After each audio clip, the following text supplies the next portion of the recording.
Alright guys, so this is not really about All-American for this video. However, I did want to talk about the unrealistic aspect of the sport.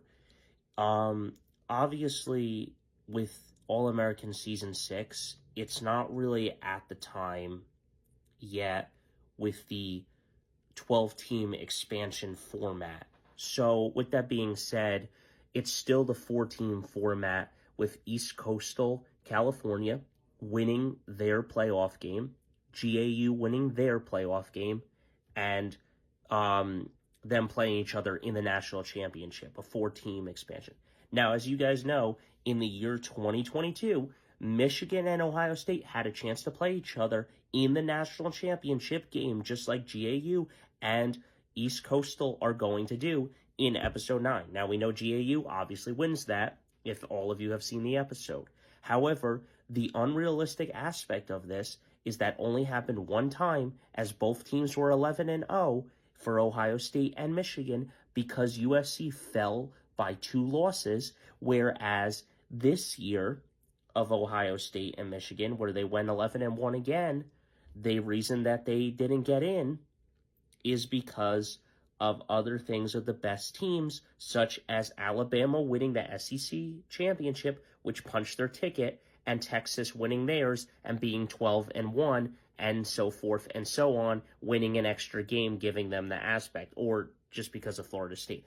But that's not the point. The point is that now that the 12-team format is coming, it is possible for 2 rival teams in the same conference to be playing each other for the national championship and getting more bragging rights than a normal regular season playoff rivalry game. However, with the 4-team format, it is very real and unrealistic.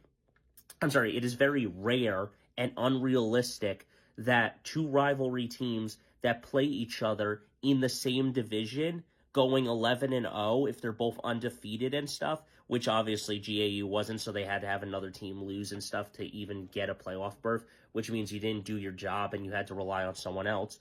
But if they both were undefeated and stuff, and then they played each other prior, the thing is that you knock that team out of the playoff in the 4-team format 90% of the time.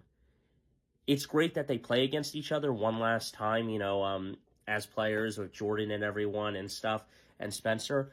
But let's face it, 90% of the time, those 2 rivals will not meet each other in a semifinal game or meet each other in a national championship environment like that.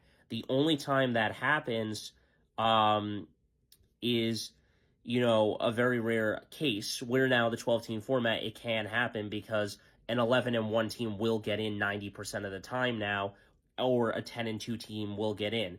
Probably the least amount is probably like an 8-4 or a 9-3 won't get in, but I would say 8-4 are teams that may not get in. But they'll still get a bowl game out of it and stuff. You win 6 games. I think it's now 5 games or 6 games. I don't know, to get into a bowl game. But the point is that this is about the unrealistic thing. East Coastal and GAU playing each other for a national championship, just like Michigan and Ohio State had a chance in 2022, seems very unrealistic because that's just not how the environment works. But let me know your thoughts on that, guys. How do you feel about that now that the 12-team format is coming and everything else? So a very unrealistic thing about a take here with the 4-team playoff format. But yeah, I mean, yeah, I know. So let me know your thoughts on it, guys, and how you feel about that.